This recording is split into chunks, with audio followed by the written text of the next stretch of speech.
Married గర్ల్స్‌కి ఉన్న ఆ టైట్‌నెస్సు, ఆ షేపు, ఆ టెక్స్చరు అనేది సడెన్‌గా డిసపియర్ అవుతుంది. మిల్క్ ఇవ్వడం మూలంగా. మిల్క్ ఇవ్వకపోయినా గూడా ప్రెగ్నెన్సీలో హై ప్రొజెస్ట్రాన్స్ మూలంగా బ్రెస్ట్ బాగా సాగ్ అయిపోయి స్ట్రెచ్ మార్క్స్ రావడము. ఒకసారి డెలివరీ అయ్యి మళ్ళీ బాడీ మామూలు స్టేజ్‌కి వచ్చినా కూడా ఈ బ్రెస్ట్ మాత్రం మునుపటి టెక్స్చర్ గానీ, షేప్ గాని పోతుంది. అది వీళ్ళకి చాలా డిప్రెషన్‌ని కలగజేస్తది.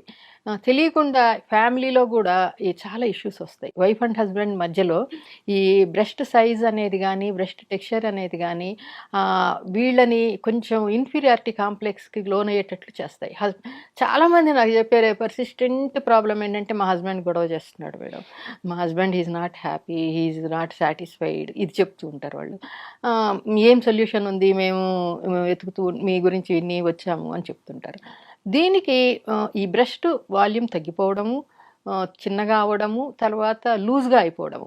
వీటికి ఉన్న పరిష్కారాలేంటి అంటే, ఎక్కువగా సాగలేదు. కొంచెం సాగింది. తర్వాత లూజ్ అయిపోయింది. వాల్యూమ్ తగ్గింది. దీనికి బ్రెస్ట్ ఇంప్లాంట్స్ అనేవి మీకు బెస్ట్ ఆప్షన్.